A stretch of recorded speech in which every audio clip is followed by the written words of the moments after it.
So she didn't inherit Grandpa's jawline, but there's no doubt she's family. It's your job to raise her, and it can be tough. Let's make it easier. With technology and automation, you can do more, like produce high-quality bales with way less effort. Built-in sensors can measure bale moisture and size, so you can monitor quality on the go and manage your fleet from your phone. Sit back and enjoy effortless operation. Discover an easier way to work. Welcome back. It's Market Talk. I'm Susan Littlefield, still filling in for Jesse. Jesse will be back with us tomorrow. I did get a text type message. He is back in country after being in Canada the last couple of days. So I'm sure he'll be bringing everybody up to date on all the crazy things that he's learned about the potash market and more. Of course, Market Talk is being sponsored by the great folks over at John Deere. And Bryan Doherty is going to join us today for the next two segments of Market Talk. Of course, Bryan works with the folks at Total Farm Marketing. And interesting trading session. There's been a lot of factors that have been weighing in, but you brought up something that I thought this is a great way to start because combines are rolling. I can hear one in the field next to me right now. There's a lot of unsold out there. So now what? There's a lot of unsold, and there's no judgment, no finger pointing. It's just the way it is this Mhm. year. Prices never really kind of gave that push or that boost that you can look back and go, boy, if you didn't sell, that's kind of your own fault. You should have done something. The best that December corn we saw was back in February. Didn't even hit 480, just under 480 was the high, and it was there momentarily. So maybe today a pretty nice looking price compared to necessarily where the market is, but historically not attracted to be getting overly aggressive. You would have much greater regret having sold a bunch back then and then having the market, run into a weather event or dry conditions. And remember that drought monitor map all winter into spring was really colorful. There was a talk, I even mentioned it because I read a lot of weather analysts, and they were talking about this 89-year drought cycle. And I said, we cannot not mention it. That would be disingenuous if all of a sudden the drought hit and farmers sold a bunch of corn, and they'd say, well, what about this drought cycle? So, anyway, regardless, sales are light this year. Looks like yields in general, good, maybe really good, maybe great. A lot of variability, though, a lot of dry weather in the last month. So we are, I'm looking at this, and as I'm talking to farmers, I'm just saying, you know what? Maybe it's time to kind of take the stress risk off the table. And people ask, "What's that?" I said, "Well, I came up with that term myself, but it's the risk of just you're not sold enough and doing nothing. It just eats at you day in and day out. Is it going to get worse? Is it going to get better? Is it going to get worse? Is it going to get better?"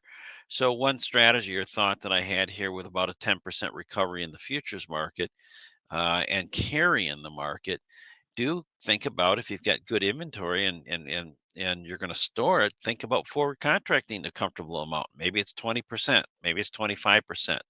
Go right back in, make it seamless, buy an option. I'd buy a call or a bull call spread. And what that does is it starts to balance things out. It starts to make a decision process. It starts to take action. Um, I want to get rid of that stress risk if the market all of a sudden kind of tips over and it's another 2 or 3 months before anything really on the horizon is out there to push prices higher. So long-winded, but I think it's just time to take action, and action does help to alleviate some concerns and stress. There is some stress though about storage and where that opportunity is going to happen. And obviously, do you keep it at home? Do you try to take it to town if you can? We know we've got listeners and viewers up in North Dakota. That's a huge issue right now for them, Brian. What are you hearing in that regard? Yes, I always look for themes, Susan, and one of the Okay. themes that were really prevalent in conversation with farmers, and we talk to farmers throughout the country, so we've got a pretty good view of things and a lot of contacts. And then, of course, we read a lot and talk and watch the shows and everything else, but always trying to be sort of informative. And one of the themes was as we got into late July, the theme was, what am I going to do with all of this inventory? I do not have Hmm. storage for it, right? And then the region you mentioned, it's just really exasperated by lack of storage for a soybean crop that has nowhere to go. It's not True. it's not pushing out. So farmers are going to have to get a little bit more uh, ingenious, I guess, on how they're going to handle this and try and think about it. Do you let corn stand in the field and put beans in the bin? Hope that a deal gets worked out with China? Do you capitulate and just get rid of the stuff? I don't think that's a good idea if you've got these extremely wide bases in the Northwest. I'd rather take the chance of storing. Um, the bean crop, let's focus on that for the moment. The bean Okay. crop, I still think, well, we saw Dr. Cordier today talk about, or yesterday, lower his yield to 52 bushels an acre. Well, that's a bushel and a half less than the USDA. Now, let's think about that. If we harvest 80 million acres of soybeans, that's 120 million. Right now, the current carryout projected, let's just call it 300 for simple math. That's less than 200 million bushels on hand. That's kind of paper thin. Um, that could be really bullish for soybeans. However, we don't have a trade deal. We don't have demand.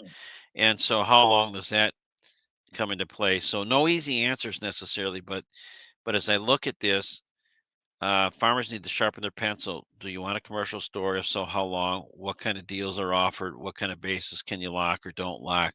So lots of questions. So litanies of questions that you need to go through. It's easy to bury your head in the sand. Maybe that's a good idea. Maybe that's a train wreck. I would certainly be talking to your advisor or others around you in what I'm going to call your success circle, people that you need to have conversations with, not that share the same pains you might be sharing, but people that can help you with that conversation. Um, but in the corn, we know there's a big crop. It's just how big, and so how long do you want to store? There is carry. These aren't great prices. We've got great demand, but we don't have any kind of a weather event on tap in the very near term that I can see that's going to impact U.S. corn crop unless we get a derecho or something like that.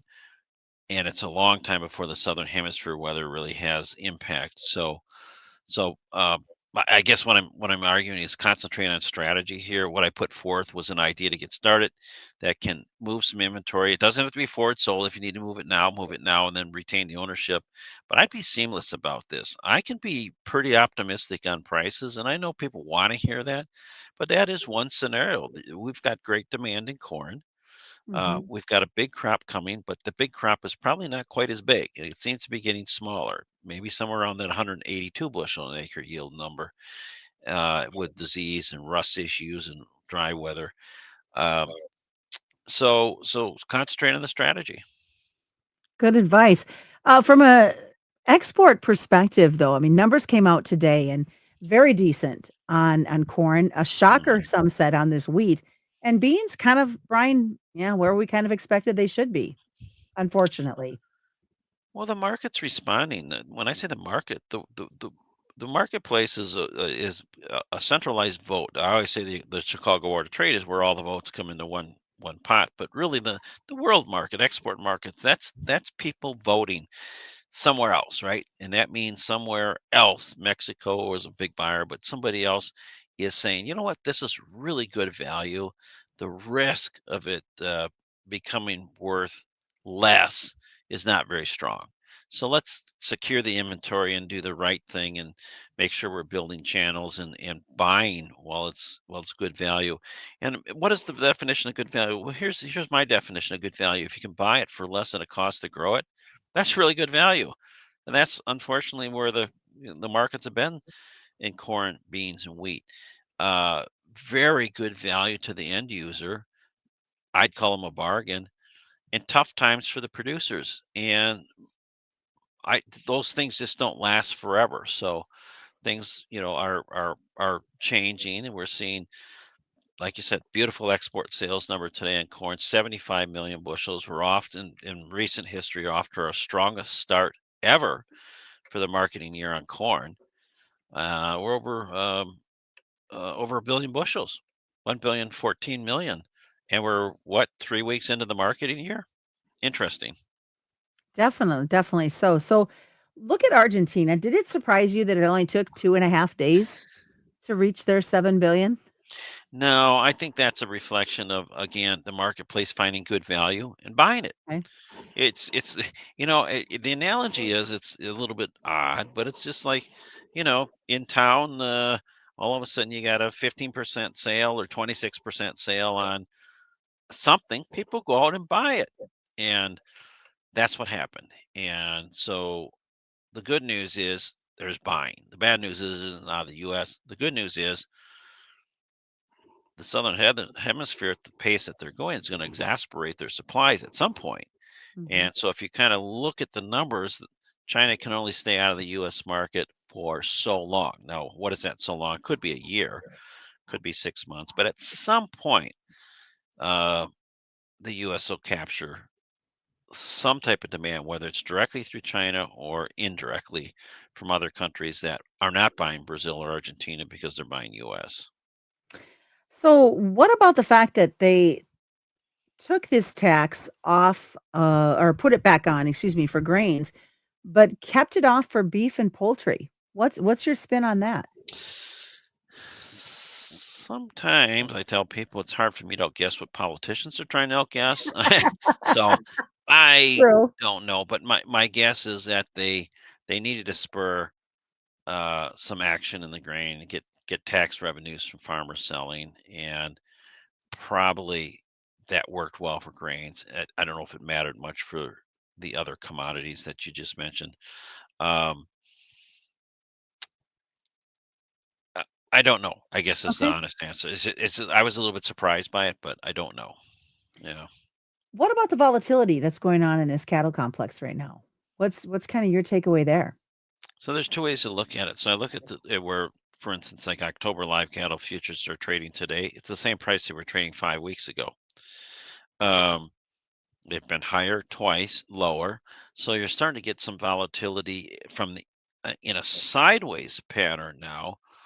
But I think you're also seeing a reflection of that the higher cutout values, that big last surge that we had toward in the summer, that has been waning, and that demand is beginning to really kind of be questionable. And we're seeing that in the cash market today, where the bids are much different than the offers. And it's Thursday, so bids in the low 230s offer or asking prices in the upper 230s or 240s. So volatility picks up. But remember, when the market did reach its peak 5 weeks ago, it did so by gaining almost 17% in a 6 week period. So so think about just how much that meant to the marketplace. And typically, if you study markets, you'll find as they move toward a top or bottom, there is an acceleration phase. And I think that might have been it for the cattle and feeder cattle complex.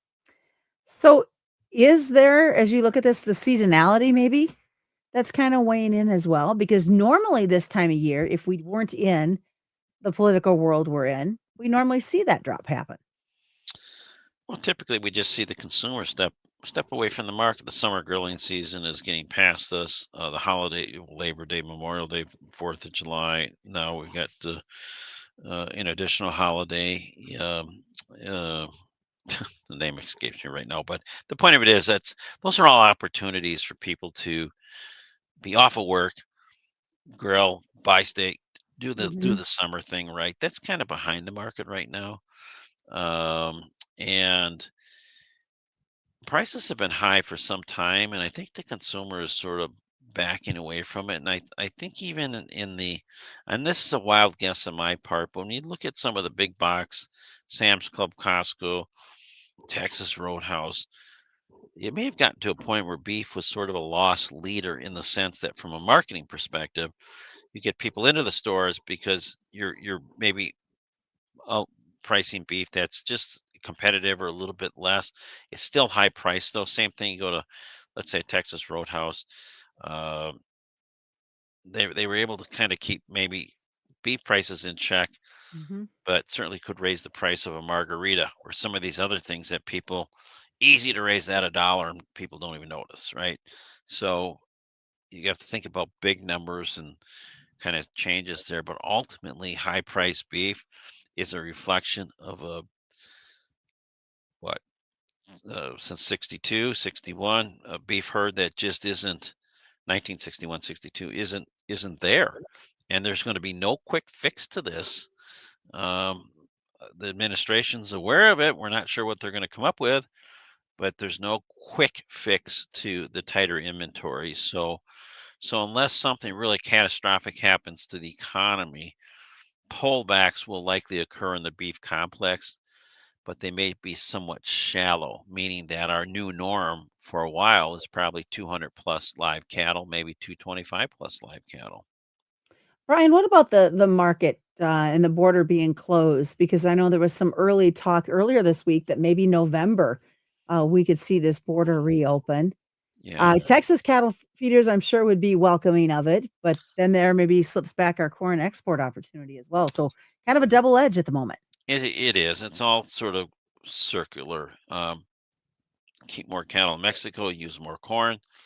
Well, what happens to the cattle in Mexico? Eventually, they get butchered, and you can bring frozen meat across the border, right? I guess. Uh, but at some point, the screwworm thing likely, I don't want to predict too much here, but likely is under control.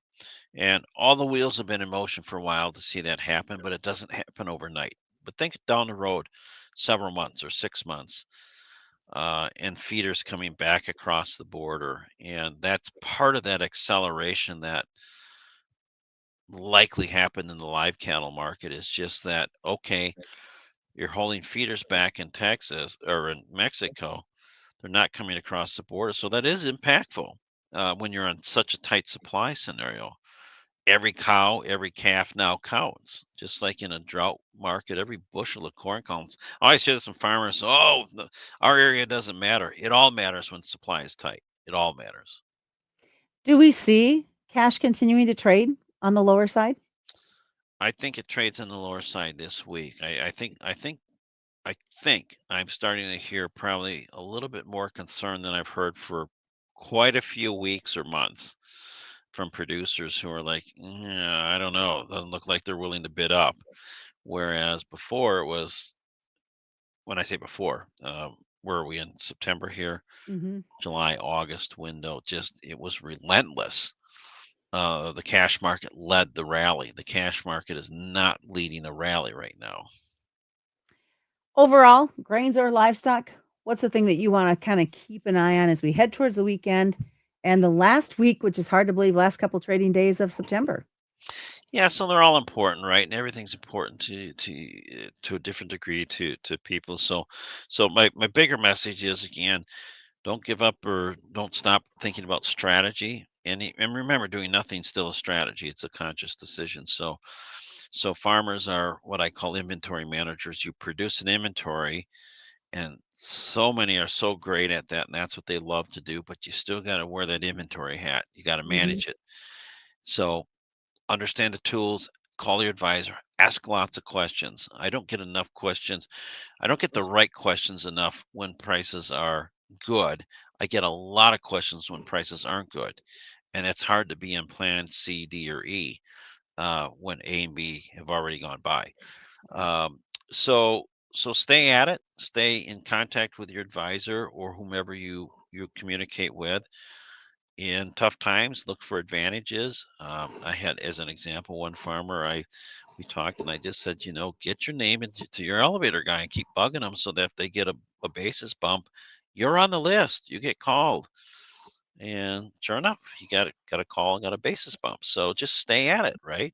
Kind of the squeaky wheel. I was just going to say, Yeah. Just little things like that can make a difference, and gets back to these kind of low volatile time for grains, low opportunity. It's stressful. So try and tackle the things that can help you manage the markets. Be prepared for volatility, even though it's not here now, and think strategically about all the different scenarios that might lie ahead over the next week, 2 weeks, 6 weeks, 8 weeks, 6 months. all right. Thanks, Brian, for joining us today. My pleasure. Bryan Doherty's been jumping in to join us on Market Talk. By the way, Jesse Allen back in studio tomorrow.